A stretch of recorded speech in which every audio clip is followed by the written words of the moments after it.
Activate voice control. Welcome back to Enterprise. Marcus.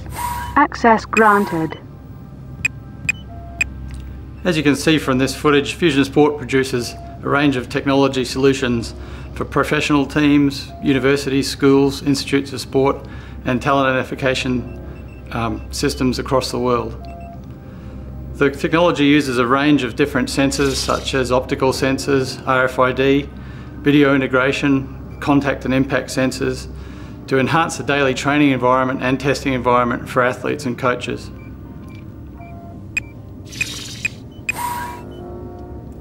The company was started in 2003 following my PhD when I realised that the technology that I was using at the time was ineffective and too difficult to use to really carry out the work that I wanted to do.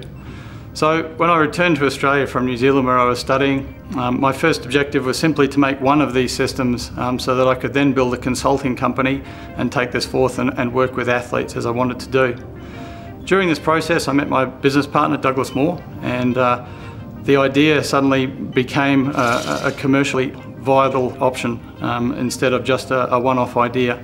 So we went into business, we joined the iLab Technology Incubator, and the rest is history. How hard was it in the first couple of years? As with any business, the first couple of years were of course very difficult.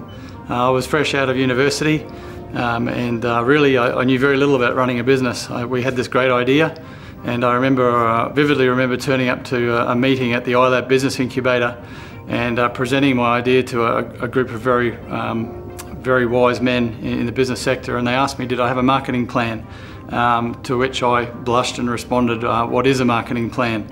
So there was a lot to learn, and really we had the idea, we had some idea of technology, but then there were all of these different things, marketing plans, business plans, financial plans, that we really had no idea where to start. So the first couple of years were certainly a very steep learning curve indeed. What has been your worst mistake this far with managing Fusion Sports? Okay, I guess to be honest we've probably made two main mistakes. The first main mistake we made was perhaps trusting people too easily. There was a couple of people early in the company's history that we put in positions of power within the company and didn't really keep an eye on what was being done, and on several occasions that perhaps almost cost us the company. So we learned very quickly not necessarily not to trust anybody, but to always be watching the business and making sure that it's safe and being run properly. The second thing I think that many people are guilty of was we believed the hype. So when we got started and hit the market, everyone was very excited, and we were selling to all these great customers, and people people made these projections for us that showed us, you know, making millions of dollars in only a couple of years and all driving around in Ferraris and retiring early, whereas in reality the outcomes were more modest and more like this. So we learnt very early that to be modest about the business and just to keep working at it and live within our means and grow it as it grows. Would your business have succeeded without the Enterprise money? As you can see in this great photo, this was us the night that we won the Enterprise Award. It was myself, my business partner Doug Moore, and the three students that were working for us at the time. We'd started the company on $2,000 each. We got to this stage early in the company. You can also see in the photo our first pre-production prototype that we made for the awards. What Enterprise meant to us, it meant everything. It allowed us to go into full production, and it allowed us to start exporting, which was always the main goal of the company.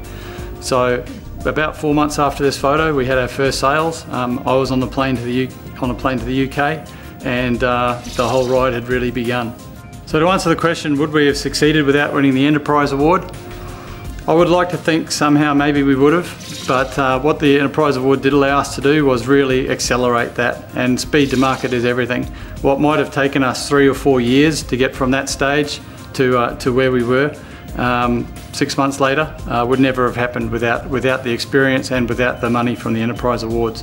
So it was certainly instrumental in getting to where we are today as fast as we did. What else, besides the money, has Enterprise added to your business?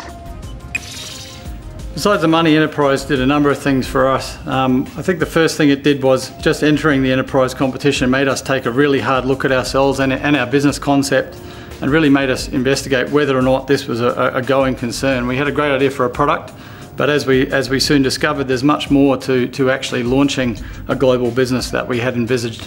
So that was the first benefit. The second benefit, and a very important one, I think, was it just gave us an amazing boost in confidence. Here we were with a couple of guys, with a couple of students, and this little prototype, and suddenly we had the support of Enterprise, we had the support of the local business environment, and it just gave us that boost to go forth out into the world and really take the bull by the horns. What have been some of the biggest milestones since winning Enterprize? Fusion Sport has been exciting from the start. We first started with 2 sales, one to the New Zealand All Blacks and one to Essendon Football Club in Australia, and we quickly realised that we had something that was going to be interesting around the globe. So shortly after we launched the product, I moved to the UK, and within 2 years we had secured many of the world's leading brands in professional sport, such as Manchester United, Chelsea Football Club, Arsenal, Tottenham Hotspurs, Blackburn Rovers, Aston Villa, and hundreds of now university sports institutes and professional teams around the world.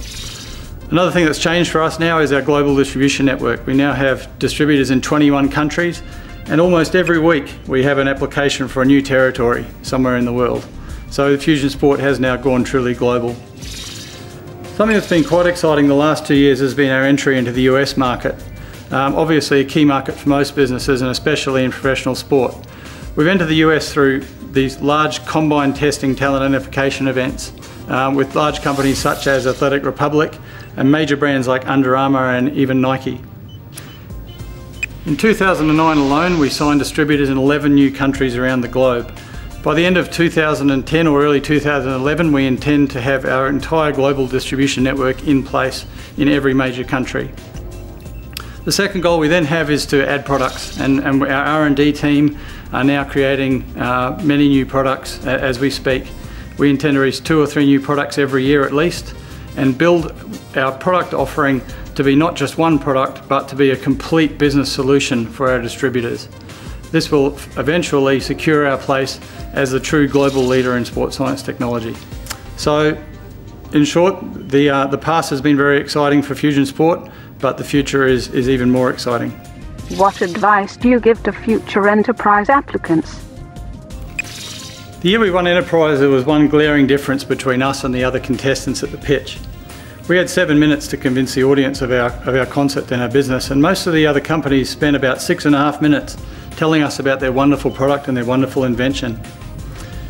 When I stood up, I spoke for 1 minute about our product and what we'd come up with, and we spent the rest of the 6 minutes discussing how we were actually going to build a business, how we were actually going to take this to market, employ people, build a team, and make money from the concept. And I think that was a key thing that many people forgot to do.